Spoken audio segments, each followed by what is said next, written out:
Hey guys, you want to talk about water slides? I don't, but let's do it anyways, okay? So, water slide is a paper that you print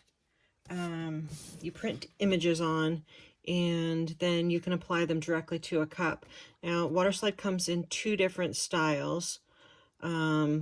White water slide, where the whole paper is white, and clear water slides. Now, I have never used white water slides. I've had it for a year and have never used one. I do different techniques to get my water slides to work. And then you want to make sure that your water slide paper matches your printer. So you get inkjet for an water slide for an inkjet printer, and laser for a laser printer. So make sure you get the right one. I do have a link in my Etsy or my Amazon favorites and to my Hayes brand that I like to use. So you're going to take your image, you're going to print it. You can use Cricut Design Space to print your image, but my preferred method is to use Word or Silhouette to go ahead and get it in there, size it right, and print it. Try to print a full sheet, do a few of them. Maybe if you have extra space, put in some of your decals on them, just to use up the space so you don't waste the paper. Okay, so once it's printed, you are going to seal it. Now for smaller images, I do 4 layers with it drying in between each layer of the matte clear. I like to spray them really well so that they hold up when I go and put them on my cup. If it's a large image, I like to do about 3 coats of the clear, 1 coat of the Plasti-Dip Glossifier.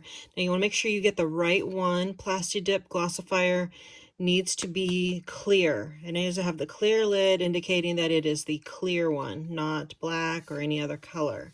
So 1 layer of that after the 3 layers of this, and then 1 final layer of this. So to repeat, 3 of this, 1 of the glossifier, and 1 more of this over.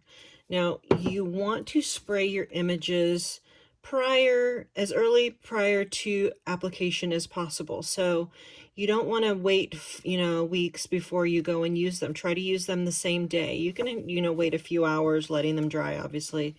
But use them rather quickly, or you'll want to do, if it's been a few weeks, do a quick coat of clear over it 1 more time, and that kind of freshens it back up. The other thing you want to make sure you do is once you've sprayed the sheets, get a fresh trim around the edge. Otherwise, the spray comes over and kind of seals it, and it's hard to get it off when you have soaked it in water. Okay, so that's kind of the basics of prepping them for application. Now, this one, so I'm going to trim it, and you don't have to get super close because remember, it's clear. It's all going to hide on your cup. So I'm going to trim this out. Now, in this case, I'm going to put this on a blue cup, and it will disappear if I don't back it a little bit with some white paint. So I'm going to do this different than a standard. A standard one, let's say the cup is white, you would just soak it until it comes loose, and then we would apply it this way. I wouldn't need to do anything. But in this case, I'm going to take a white paint pen, paint over these colored watercolor areas, and we're going to try and we're going to apply it upside down once I paint it. So we're going to go ahead and do that. So I'm going to use a paint marker. This is an acrylic paint marker. Let me get this open. And I'm just going to paint over those areas that I want it to really stand out. Make sure you guys can see what I'm doing. Get this pen working.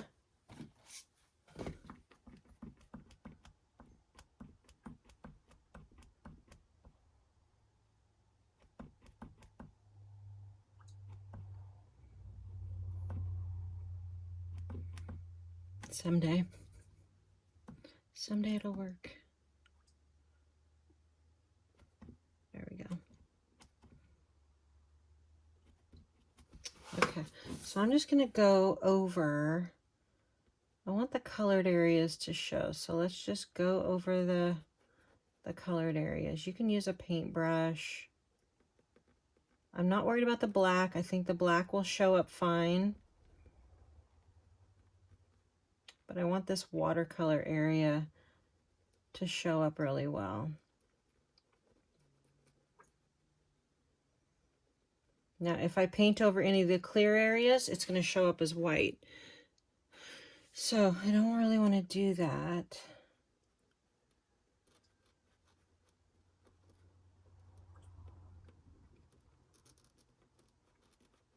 And this may not look very good. We'll see. I haven't done this a whole lot. A couple times. Some of them you can spray paint white, like you can trim it really close to the image and spray paint the entire thing white. That has worked for me. Let's keep going the same direction. I'm hoping it doesn't look as stripy as it looks from my pen here, but we'll see. We're gonna learn on this together.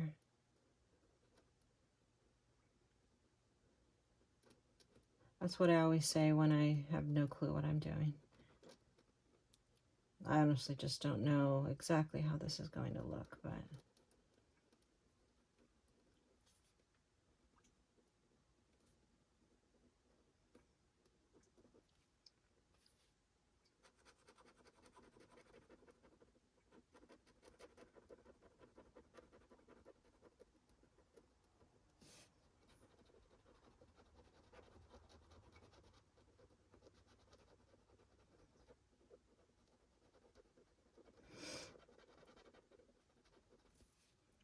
just coloring where the blue and red pieces sections are.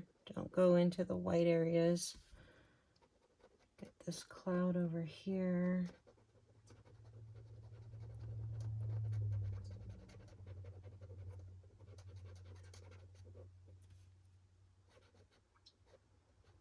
Probably going to spritz this one more time with a clear sealer, just so that it you know, it's sealed in there and dry.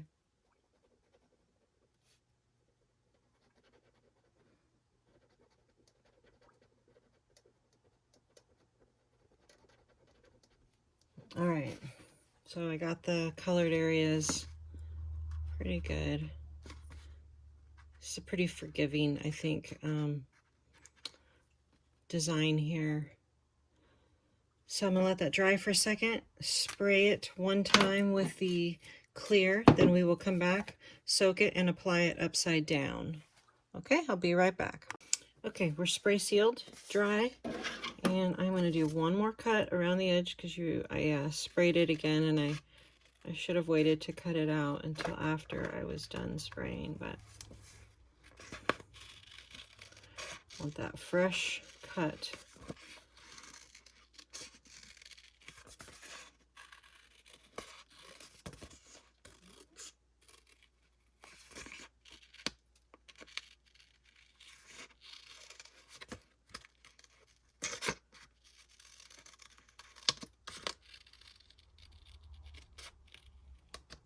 All right, we have some water here, just lukewarm room temp water with cat hair in it. Make sure you have cat hair.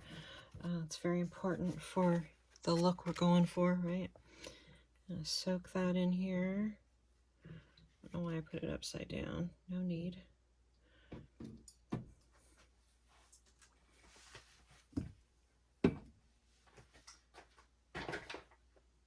Let's get this ready. And it is going to go on this cup here. Let's make sure you can see what I'm doing. And most of you probably see me do this a million times.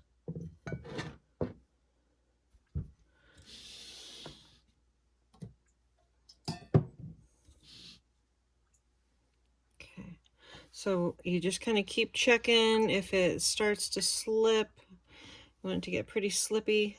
Slippy, that's a word. It's a word I like to use. Cat hair, oh my goodness. If she wouldn't drink out of this water, it would be great. For larger images, so that they move around really well, I spritz my cup with Windex. It gives it a little bit of soapy movement. It works super well for a large image going down. So we're going to do that. That way we can get it into place really well. Check it again. Not quite. Not quite. We'll see if this is a disaster. Kind of excited here. All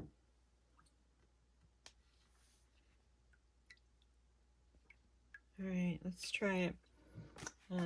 Spritz. Cat hair, cool, cool. Can see through it pretty well.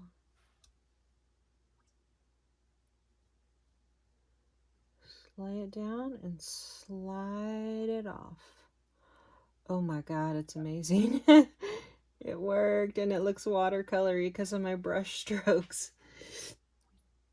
That happens to work really well on this image, but maybe not on everybody's images. It may not work, but so I use the slippery side of the Waterslide to slide over, because it's like slimy kind of, and it helps. You can press the bubbles out really, really well. Initial air and water, moisture out of there. Then I move on to my silicone spatula. You can get this is like a makeup spatula thing. You can get it from the dollar store or wherever you want. And then you just work any air, moisture, anything out. Just push that out.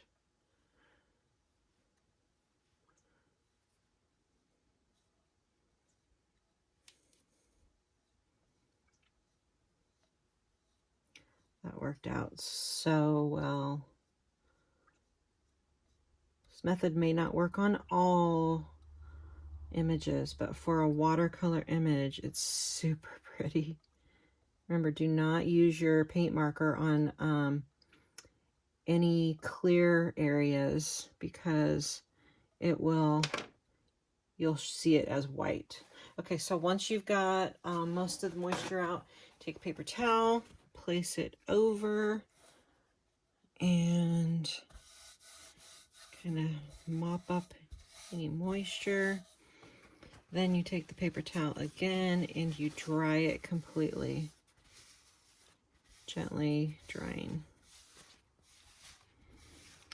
After this step, I will do, after a minimum of 2 hours, I like it to dry pretty well. I will do one more spray of clear and then move right into epoxy.